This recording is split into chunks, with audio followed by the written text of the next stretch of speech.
Hello and welcome to another CREATURAMA YouTube post by me, CREATURAMA's Anthony James.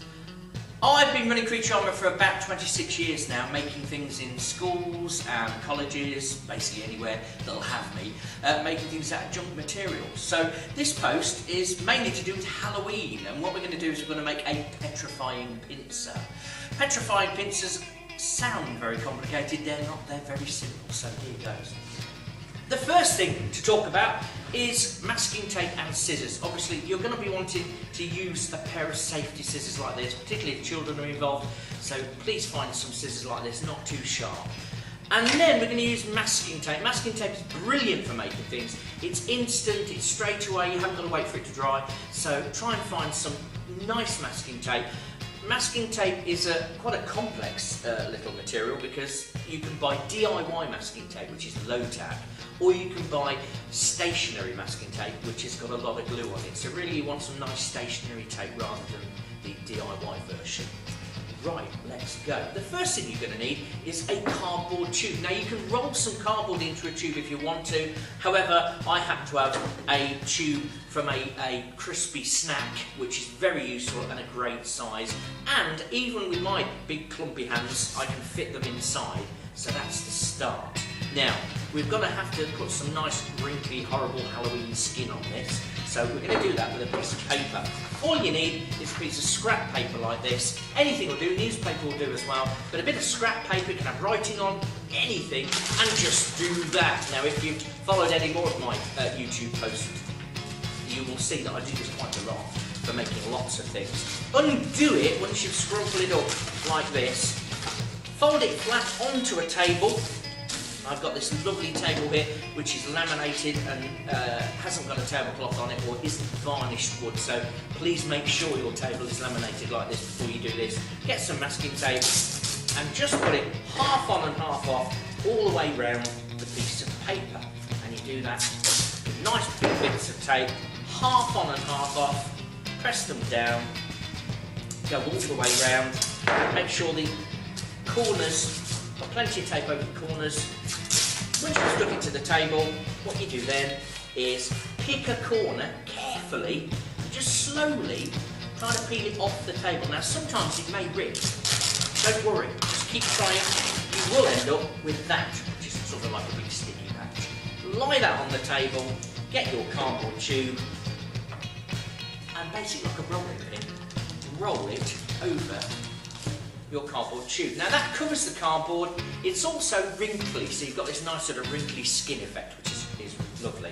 Now, to make the top of this sort of pincer, what you'll need is a yogurt pot. Lots of yogurt pots about like this, look, so any old yogurt pot will do really. And all it is it's just making this into a nicer rounded shape. So pop that on there, there's no cleverness here, you just put your tape round, stick it on, don't worry about big folds and big creases in it, it doesn't matter, it makes it look good. So just go round there like that, and there you go, you've stuck your yogurt pot on. The next thing you need is a cardboard tube. Now these are off kitchen rolls.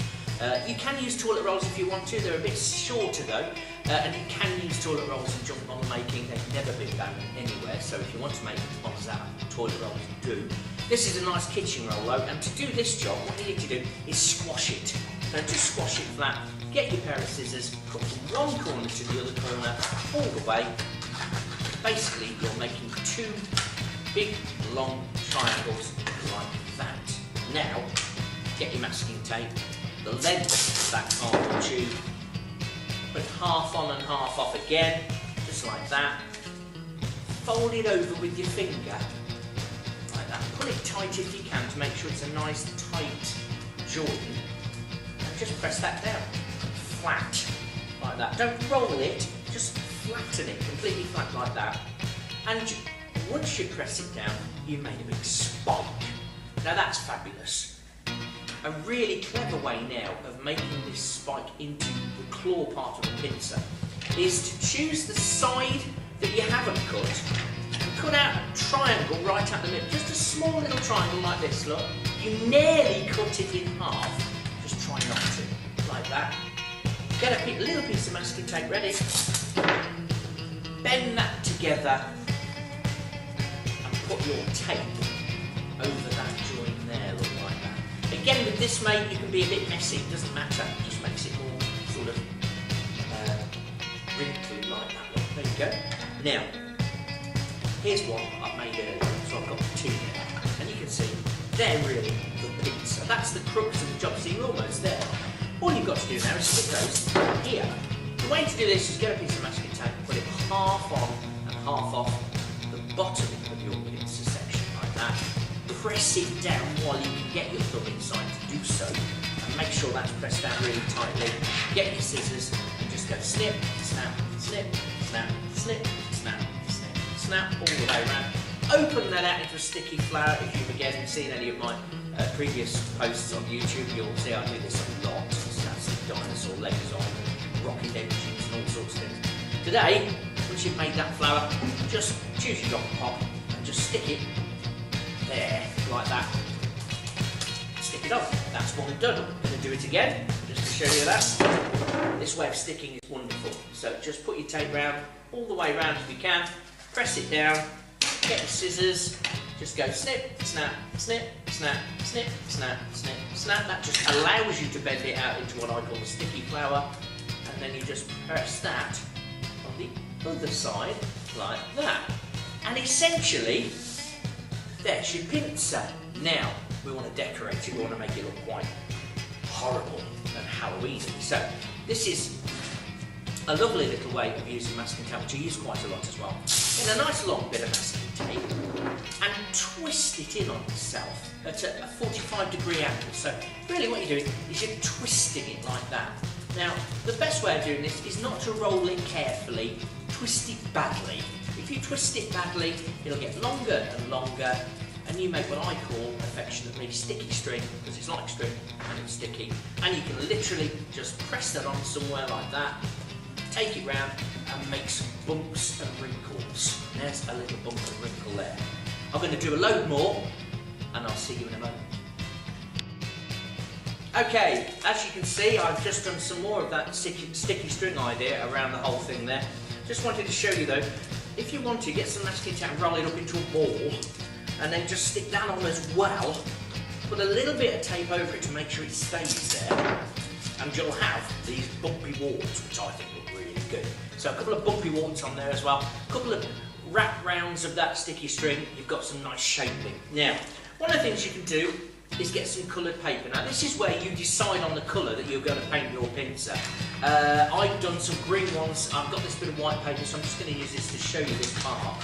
Just get a piece of paper, fold it in half, fold it again, get your scissors, just snip that all the way up to about a centimetre from the end there, like that.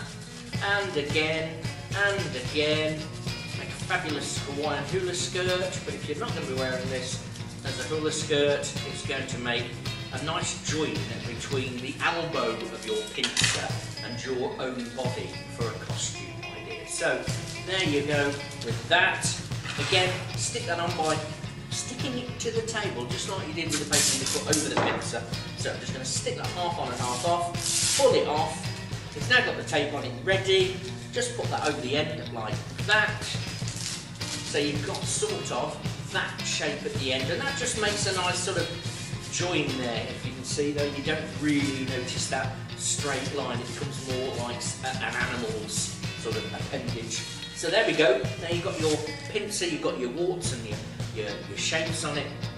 Now this is something I haven't done on YouTube before. It's the first one of these posts where I'll use this particular technique. You'll see it again.